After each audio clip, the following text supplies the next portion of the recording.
নমস্কার, আমি কোয়েল চলে এসেছি আবার আরেকটা নতুন ভিডিও নিয়ে।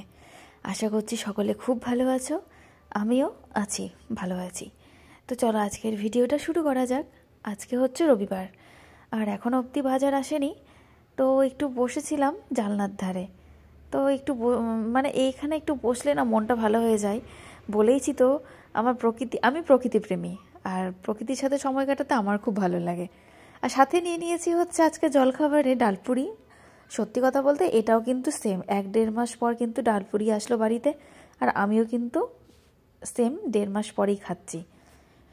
আমার জন্মদিনের দিন আমি বিরিয়ানি খেয়ে ভিডিওটা শেষ করেছিলাম, তোমরা দেখেছিলে, সেটাও কিন্তু সেম এই পুজোর সময় খেয়েছিলাম, তারপর কিন্তু আর খাইনি। তো মাঝে মধ্যে একটু খাবার এগুলো খেতে হয়, না তো ভালোও লাগে না।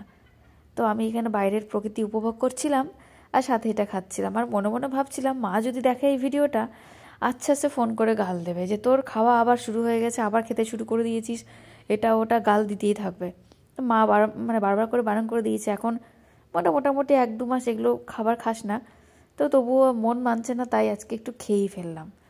তো চলো, মন বলে কথা, রবিবারের বাজারে আজকে বাড়িতে চলে এসছে মাছের রানী ইলিশ, সাথে কিন্তু ডিমও আছে দেখতে পাচ্ছি। পিসগুলো কিন্তু বেশ বড় বড়, আহা দারুণ লাগবে মনে হচ্ছে আজকে খেতে। তো বর বললো আজকে ভেজে করো না, এই যে বলেছিলাম অনেক দিন আগে যে পটল দিয়ে এরা ঝোল খায়, আমার ভালো লাগে না খুব একটা, ভেজে পটল দিয়ে করে। ওরাও ভালো লাগে কালো জিরা ফোড়ন দিয়ে, কিন্তু খুব একটা যে ওটাই ভালো লাগে তা না। মাছের এই ইলিশ মাছের সবথেকে মানে বেস্ট যেটা সেটা হচ্ছে ওই সর্ষে বাটা, সর্ষে ইলিশ। তো সর্ষে ইলিশ না হলে হয়? তো আমাকে রূপা দিদি ভাই বলেছিল যে যখন তুই এটা ভাপাতে দিবি তার আগে একটু লবণ হলুদ মাখিয়ে রাখবি। তা আমি ওই জন্য কিছুক্ষণ লবণ হলুদ মাখিয়ে এখানে রেখে দিয়েছিলাম। তো দেখো কি সুন্দর লাগছে না দেখতে পরপর। ভাবি মাঝে মধ্যে একটু রিলসও বানাবো, কিন্তু না হয় না। এইভাবে মানে একরকমভাবে ভিডিও করি আবার একরকমভাবে ভিডিও করা একটু চাপেরই হয়ে যায় আর কি। তা আমি এক এক করে এখানে লবণ হলুদ মাখিয়ে নিচ্ছি।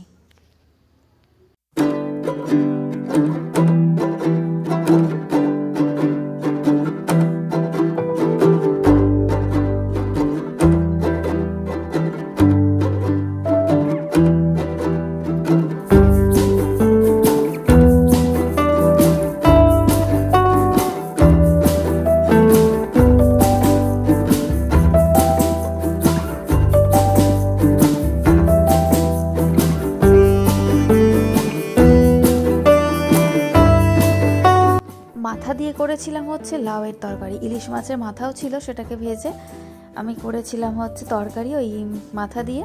আর এইদিকে আমার কিন্তু সর্ষে ভাপা একদম রেডি। আজকে ভেবেছি রাত্রেবেলাও ভাত খেয়ে নিব, না তো দেখা যাক কী খাই। তো এটা তো একদম ডান, আমার এদিকে হয়ে গেছে। এবার চলো স্নান ধান করে রেডি হয়ে নিই।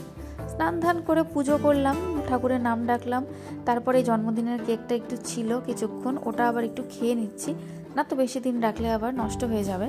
তো আজকে অনেক দিন পর শ্যাম্পু করলাম চুলে, আর এখানে বসে বসে আবার সেই জায়গায় যেখানে বসে আমি ডালপুরি খাচ্ছিলাম, আমার ঘরের জানলা দিয়ে যে সুন্দর প্রকৃতিটা দেখতে পাওয়া যায় সেখানে বসেই।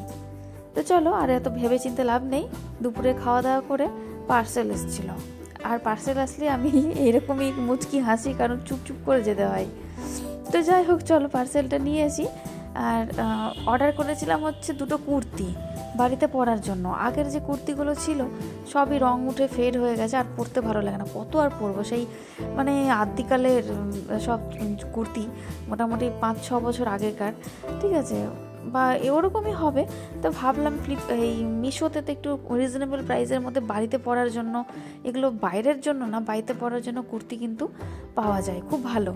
আর আমি না নিয়ে ভাবছি যে এত সুন্দর সফট ম্যাটেরিয়ালসটা আবার হাত কাটা, এটা গরমকালে পরলেই মনে হয় বেশি ভালো লাগবে। শীতকালেও পরা যাবে, কিন্তু গরমের জন্য আমার মনে হয় বেস্ট। তো দাম বেশি না কিন্তু, এই কত একটা বোধহয় 190 টাকা, একটা মনে হয় 210 টাকা এরকম। আর বরের জন্য একটা গেঞ্জি অর্ডার করেছিলাম, সেটা হচ্ছে 319 টাকা।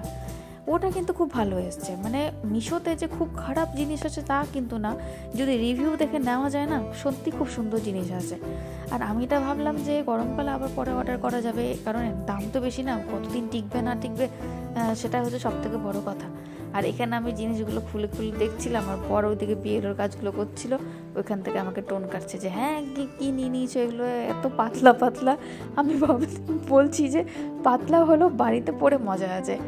একটা ব্ল্যাক কালার, একটা নীল কালার, এই যে দেখো তখন থেকে আমাকে টোন টিটকারি মারছে যে কী নিলাম না নিলাম সেটার জন্য। বলছে যে বেশি দিন টিকবে না, শুধু শুধু নিলে হেনা দেনা। কিন্তু সত্যি বলছি কাপড়ের ম্যাটেরিয়ালটা খুব ভালো এসছে। আমার যদি 6 মাসে চলে না, অনেক অনেক যাবে।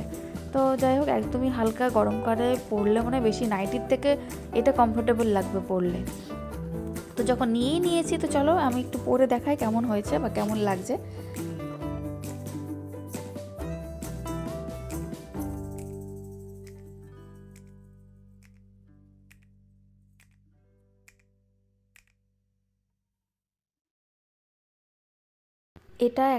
এটা হচ্ছে হালকা ব্লু কালার, ঠিক আছে, খুব সুন্দর এসছে। আমার তো পরে এত ভালো লাগছিল না, গায়ের সাথে মিশে যাচ্ছিল, আর এত সফট। এটা একটা কালার, আর একটা যেটা নিয়েছি সেটা হচ্ছে কালো কালারের। তো দুটোই কিন্তু খুব ভালো এসছে, আর আমাকে কিন্তু পরেও ভালো লাগছে। আমি নিজেকেই দেখেই ভাবছি যে আমার বেশ খারাপ আসেনি জিনিসটা, বেশ ভালো এসছে কিন্তু।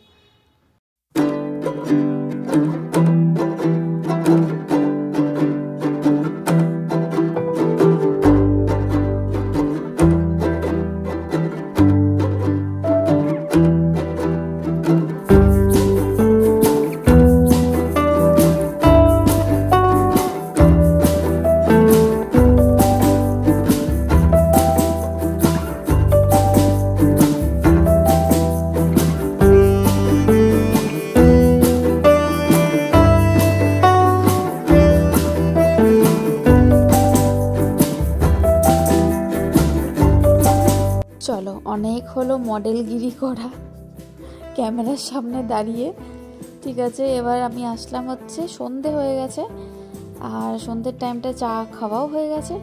আর আজকে রাত্রের ডিনারের জন্য আমি এখানে রেডি করছি হচ্ছে পরোটা। সেটা পরোটা আবার রুলি ময়দার, ঠিক আছে। তো আমি তো বলেছি রুটির জিনিস আমার একদম ভালো লাগে না খেতে, কিন্তু খেয়ে তো বাঁচতে হবে, ওই জন্য আমি এখানে পরোটার জন্য রেডি করে নিচ্ছি রুলি ময়দাটা। আর সাথে একটু ভেবেছি আজকে একটু সুজি দেব, একটু চিনি দেব, সব দিয়ে ভালো করে মাখিয়ে নেব। মাও বললো যে হ্যাঁ সুজি অল্প একটু দিলে পরোটাতে কিন্তু ভালোই লাগে। তো আমি কোনোদিনও করিনি, তো চলো আজকে দিনটা এভাবে করে দেখা যাক। আর রাত্রে আমার খাওয়া নিয়ে খুব সমস্যা হয়ে যায়, বলেইছি যে আমি রুটি খেতে পারি না।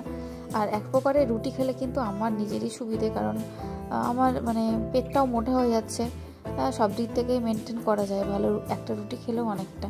আর ভাত খেলে কি ওই যে আবার মনে হয় যে পেটটা মোটা হয়ে গেল, আমি বা মোটা হয়ে গেলাম এরকম। আমি তো মোটা না, তবে পেটটাই আমার একটু মোটা মোটা লাগে আর কি। তো ভাত প্রেমী আমি, যাই হোক। আর রোজ রোজ কি আর রুটি ভালো লাগে, ওই জন্য মাঝে মধ্যে একটু পরোটাও করি, রুটিও খাই, এই রুটি বলছি ভাতও খাই, আবার মাঝে মধ্যে মুড়িও খাই। এখন তো কুর্থি ভেজা জলটা খেতে হচ্ছে, আর সেই কুর্থিগুলোকে ফেলে না দিয়ে আমি সেদ্ধ করে নিরামিষের দিনগুলোতেই একটু মুড়ি দিয়ে খেয়ে নিই। আমার সাথে সাথে বড় খাই বা আমার শাশুড়িও খেয়ে নেয়। আর এখন তো কুর্থি হয়ে গেছে আমার বন্ধু, শশা, এরা সব আমার এখন বন্ধু। তো যাই হোক, চলো আমি আস্তে আস্তে এটা মাখতে থাকি।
আমার ভিডিওগুলো ভালো লেগে থাকলে অবশ্যই চ্যানেলটা সাবস্ক্রাইব করে পাশে থাকবে, আর অবশ্যই একটা লাইক করে দেবে। ভিডিও এখনও এই অবধি যারা এসেছো অবশ্যই একটা লাইক করে দিও, আর ভালো লাগলে অবশ্যই একটা কমেন্টও করে যেও। তো এই যে দেখো আমার পরোটা একদম রেডি। ওটাকে কিছুক্ষণ রেখে আমি ঢাকা দিয়ে কিছুক্ষণ রেখে দিয়েছিলাম, আর একদম 10টার দিকে এসেছিলাম ভাজতে। তো চলো, দুটো মাত্র পরোটা হয়েছে, দারুণ টেস্টিও লাগলো খেতে, আর আমার এরকম কড়া কড়াই ভালো লাগে। ভিডিওটা আর বড় করছি না, আজকে ডিনারটা এখানে ডিনারটা খেতে খেতেই ভিডিওটা এখানে শেষ করছি। সকলে ভালো থাকবে, সুস্থ থাকবে, দেখা হবে নেক্সট ভিডিওতে। টাটা, শুভরাত্রি।